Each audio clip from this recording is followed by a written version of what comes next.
7-9 апреля 2021 года в городе Севастополь состоялась международная научно-практическая конференция «Духовное управление мусульман России в период пандемии. Новые подходы в социальном служении».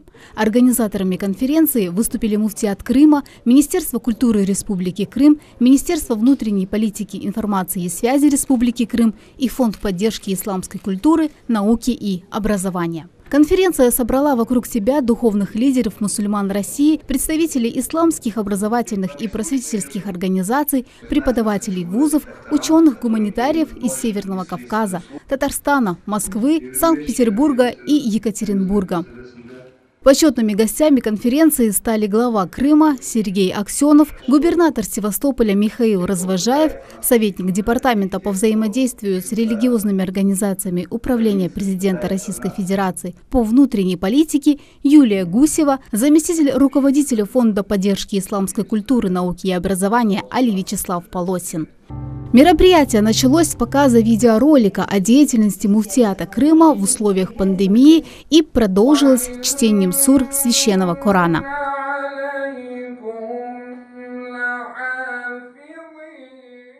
С приветственной речью перед участниками и гостями конференции выступил муфти Крыма Хаджи Мирали Аблаев, который отметил, что пандемия стала испытанием для всего человечества. И задачей каждого было и остается делать все, чтобы предотвратить ее распространение. Муфти также отметил, что основным вектором конференции является познание опыта работы духовных управлений в различных регионах не только России, но и соседнего зарубежья.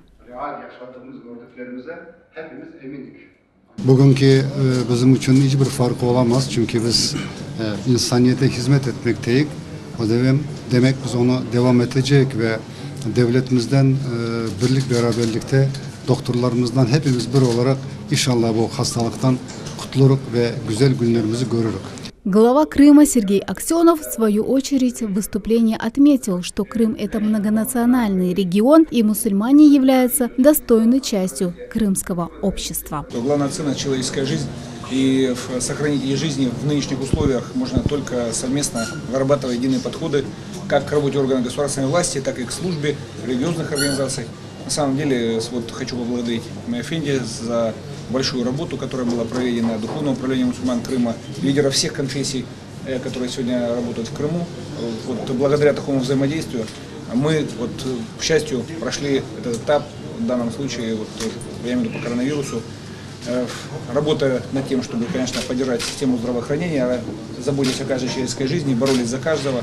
Но очень хорошо, что наше Духовное управление мусульман Крыма задает здесь очень серьезный тренд и добилось очень больших результатов в своей работе, которые сегодня были продемонстрированы на конференции, еще будут обсуждаться участниками. Конечно, это очень серьезный был вызов для всей страны, для всех конфессий, для всех нас, для медицинского сообщества, чтобы перестроить работу.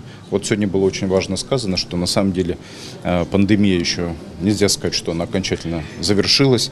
Непонятно все равно, что будет в будущем. Да, сейчас идет прививочная кампания. Здесь Духовное управление тоже оказывает большое влияние и работу, потому что очень важно убеждать людей ставить прививки, потому что это наша общая коллективная безопасность. Из-за сложившейся ситуации и невозможности прибыть в Крым, видеообращением к участникам конференции подключились муфтии республик Беларусь и Эстония. В ходе конференции также было зачитано письменное обращение заместителя муфтия Азербайджана. Также в адрес участников конференции представитель православной церкви от имени митрополита Симферопольского и Крымского Лазаря зачитал приветственный лист. Муфтий Духовного собрания мусульман России Альбер Кыргаанов отметил, что для мусульман очень важно собираться, так как встречи и обсуждения приносят добрые плоды и благо. Здесь мы обсуждаем очень насущные, актуальные проблемы, слушаем мнение наших коллег, обмениваемся мнением, опытом работы, в том числе направлении социального служения. Для меня, как религиозного деятеля и как члена общественной палаты, это важно, потому что мы изучаем опыт работы социального служения разных регионов, обобщаем и стараемся потом проинформировать и другие регионы нашей страны. Кыргаанов также подчеркнул, что в Крыму выстроена четкая работа как государственно-конфессиональных, так и межрелигиозных отношений. Советник Департамента по взаимодействию с религиозными организациями Управления президента Российской Федерации по внутренней политике Юлия Гусева в своем выступлении отметила заслугу муфтията Крыма в организации достойного мероприятия с участием порядка 60 представителей централизованных религиозных организаций из разных субъектов Российской Федерации. По ее словам, подобные инициативы, направленные на борьбу с пандемией, следует поддерживать. Среди участников конференции также стоит отметить местных религиозных деятелей и крымских ученых. Выступления всех участников были поделены на секции. В заседании первой секции конференции участники обсудили деятельность религиозных институтов в период пандемии, многообразие практик, а также важность создания общей научно-богословской площадки, так называемого Совета алимов всей России. Во время пандемии мы видели, что люди остались наедине с самими собой. Они столкнулись со множеством проблем.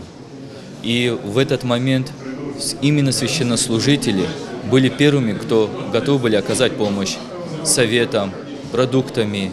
Мы сегодня посмотрели прекрасную презентацию, как с этим справлялось Духовное управление мусульман Республики Крым. И какие усилия приложил сам лично муфти, его команда. И вот этот опыт, я считаю, что он должен быть распространен. И другие муфтияты, конечно же, тоже могут продемонстрировать те результаты, которых они достигли. Я думаю, что задача этой конференции вот консолидировать все эти практики, выбрать лучшие из них и их мультиплицировать по всей нашей стране. Мы сегодня слышали не только опыт россиян, да, но и Эстонии, и Белоруссии, и Азербайджана. И нам высокие гости рассказывали о том, как они прожили весь период пандемии, да, какую деятельность они вели, и просветительскую, и религиозную, и образовательную деятельность, и как мы смогли быстро перестроиться. Мы – это все организации, которые занимаются образовательной деятельностью, да, и духовное управление, и женские мусульманские организации.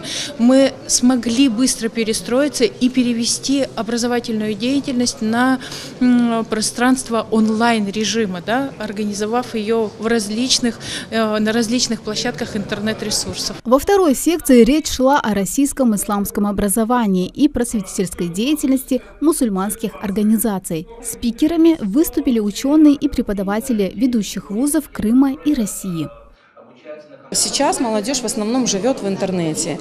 И какова роль религии в просвещении молодого поколения в тех условиях, в которых мы оказались, вот тут вот очень важные моменты, которые нужно исследовать, изучать для того, чтобы транслировать именно традиционную, понятную религию. И в данной ситуации, конечно, мониторить эти проблемы, наверное, всегда нужно.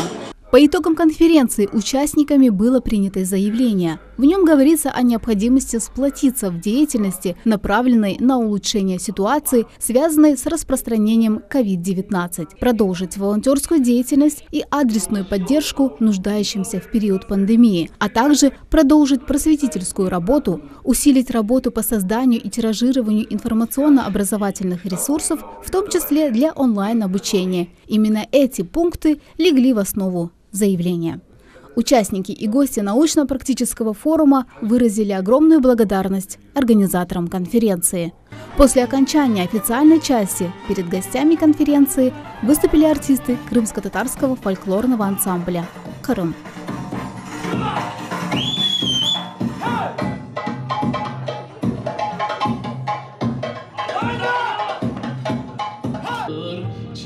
Алия Сеферша, Риза Веле, пресс-служба Духовного управления мусульман Крыма.